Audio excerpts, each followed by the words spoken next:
I'm standing here with Julian, who is the creative director of the 50 Cent game. And Julian, when I heard there was another 50 Cent game coming out, I was a little shocked because the first one wasn't very good. But then I heard Swordfish Studios were doing it, and then my hopes rised. What are you doing with the license?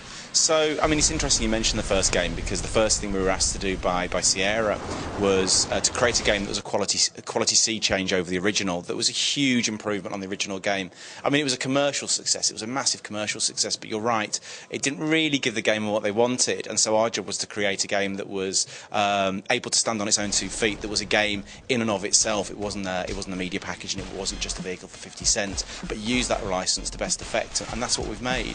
We've made a balls out, fast-paced arcade shooter that really plays to the licensed strengths, and it's a game we're really proud of. How involved is 50 Cent himself in the process? Well, 50 Cent's worked with the guys in the US on the title, so we've never met him in Birmingham, so he's never come to the studio, but he's certainly spoken to our producer and our executive producer in the States. He's had a look at the game, and he was really impressed with progress. I mean, by all accounts, he was absolutely stoked to see it. He couldn't believe how good it was and how well we progressed with it. So you're approaching the game not as a vehicle for the 50 Cent name and all his products, but as a standalone game that everyone can enjoy?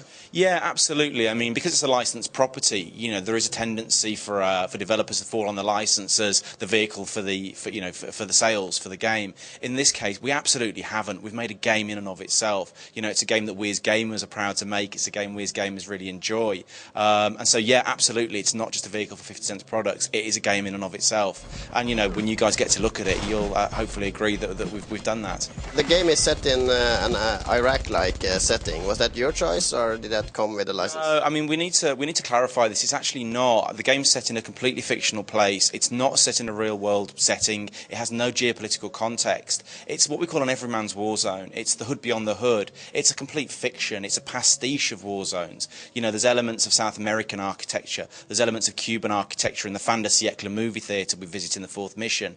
There's urban flyovers that are more at home in Los Angeles or a contemporary Western city than anywhere else. And yeah, Eastern elements come into it, but only as part of the pastiche of environments and the pastiche of settings that our art team have used to create this war zone. So whereas the war zone feels familiar and, you know, identifiable, at the same time it's not one place and it can't be identified as one place.